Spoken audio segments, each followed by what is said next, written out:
बीदर के SP parade ground में SP Pradeep गुंटी ने एक प्रेस मीट आयोजित की और 29 नवंबर 2024 को रात 9 बजे new city police station Bidar के अधिकार क्षेत्र के तहत बीदर गणेश मैदान के पास प्रकाश उलगड्डे की शराब की दुकान पर शराब पीने आए उम्र 28 वर्ष, जाति अनुसूचित जनजाति, चिकन व्यवसायी, ऑटो चालक, हिली आदर्श कॉलोनी बीदर दो व्यक्तियों ने उसके साथ झगड़ा किया और वाइन शॉप के सामने वाली सड़क पर उसे पीटा गया और फिर चले गए और वापस आ गए उसी स्थान पर और अमरीश ने उसे जानबूझकर मार डाला था। एसपी प्रदीप गुंटी ने उस मामले के बारे में बताया कि उन्होंने कहा कि उक्त मामले की जांच के लिए माननीय प्रदीप गुंटी आईपीएस पुलिस अधीक्षक जिला बीदर, माननीय महेश मेगन्नवर अतिरिक्त पुलिस अधीक्षक बीदर जिला चंद्रकांत पुजारी अतिरिक्त पुलिस अधीक्षक 2 के मार्गदर्शन में आरोपियों का पता लगाया गया। बीदर जिले के माननीय पुलिस अधीक्षक ने इस मामले की जांच में भाग लेने वाले सभी अधिकारियों और कर्मचारियों की सराहना की और उन्हें पुरस्कृत किया। केपी न्यूज के लिए कैमरामैन महेश टिग्गे का कवरेज। ಆಟೋ ಚಾಲಕನ ಅಂತ ಗೊತ್ತಾಗಿದೆ. ಆಟೋ ಚಾಲಕ ಅಂತ ನಮಗೆ ಗೊತ್ತಾಗಿದೆ. ಇಲ್ಲೇ ಬೀದರ್ ಸಿಟಿಗೆ ಸೇರಿದ್ದವರು. ಅದು ಸುಮಾರು 20 ವರ್ಷದ ಹಿಂದೆ ಬಂದು ಸೆಟ್ಲ್ ಆಗಿದ್ದಾರೆ.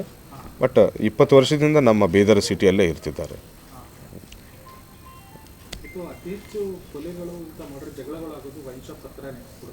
ಹೌದು.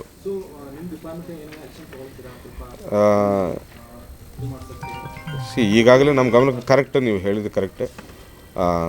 ಹೆಚ್ಚಿನ ಭದ್ರತೆ ನಾವು ಇದು ಮಾಡ್ತೇವೆ. ಒಂದು ಬೀಟ್ ಪಾಯಿಂಟ್ನ ಜಾಸ್ತಿಗಳನ್ನು ಹಾಕ್ಕೊಂಡು ಎಸ್ಪೆಷಲಿ ನೈಟ್ ಕರೆಕ್ಟ್ ಟೈಮಿಗೆ ಫಸ್ಟ್ ಆಫ್ ಆಲ್ ಎಲ್ಲ ವೈನ್ ಶಾಪ್ಗಳನ್ನು ಕ್ಲೋಸ್ ಆಗೋ ರೀತಿ ನಾವು ನೋಡ್ಕೊಳ್ತೇವೆ.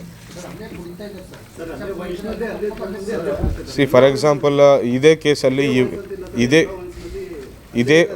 ಇದೇ ಒಂದು ಕೇಸ್ ಉದಾಹರಣೆಯಾಗಿ ತೊಗೊಂಡ್ರೆ ನಾವು ಇದು CL2 ಲೈಸೆನ್ಸ್ ಇದೆ. ಇದು actually MRP over the counter ಕೊಡೋದಕ್ಕೆ ಮಾತ್ರ ಇವನಿಗೆ ಲೈಸೆನ್ಸ್ ಇದೆ. ಬಟ್ ಪಕ್ಕದ ಇನ್ನೊಂದು ಸಣ್ಣ ರೂಮ್ ತೊಗೊಂಡು ಅದು ಒಳಗಡೆ ಕುಡಿಯೋಕ್ಕೂ ಕೂಡ ವ್ಯವಸ್ಥೆ ಅನಧಿಕೃತವಾಗಿ ಮಾಡಿದ್ದಾನೆ ಅಂತ ಗೊತ್ತಾಗಿದೆ. ಅವನ ಲೈಸೆನ್ಸ್ ಕ್ಯಾನ್ಸಲೇಷನ್ಗೆ ನಾವು ಬರೀತಾ ಇದ್ದೇವೆ. ಅದೊಂದು ನಾವು ಇದೇ ಎಚ್ಚರಿಕೆ ಎಲ್ಲರಿಗೂ ನೀಡ್ತಾ ಇದ್ದೇನೆ. ನಿಮ್ಮ ಲೈಸೆನ್ಸ್ ಪ್ರಕಾರ ಬಾರ್ ಇದ್ದರೆ ಬಾರ್ ಅದು ಕೂಡ ಟೈಮ್ ಪ್ರಕಾರ ಕ್ಲೋಸ್ ಆಗಬೇಕು. ಇಲ್ಲ CL2 ಇದ್ದರೆ without any bar only sales over the counter ಮಾಡಬೇಕಂತ ನಾನು ಎಚ್ಚರಿಕೆ ನೀಡ್ತಾ ಇದ್ದೇನೆ. ಅದನ್ನು ಮೀರಿ ಯಾರಾದರೂ ಉಲ್ಲಂಘನೆ ಮಾಡಿದರೆ ಮಾತ್ರ ಪಕ್ಕ ನಾವು ಎಕ್ಸೈಸ್ ಡಿಪಾರ್ಟ್ಮೆಂಟ್ಗೆ ಅವರ ಲೈಸೆನ್ಸ್ ಕ್ಯಾನ್ಸಲೇಷನ್ಗೆ ನಾವು ಬರೀತೇವೆ. ಈ ಕೇಸಲ್ಲಿ ಕೂಡ ಬರೀತಾ ಇದ್ದೇವೆ. ಹೌದು ಹೌದು ಹೌದು ಹೌದು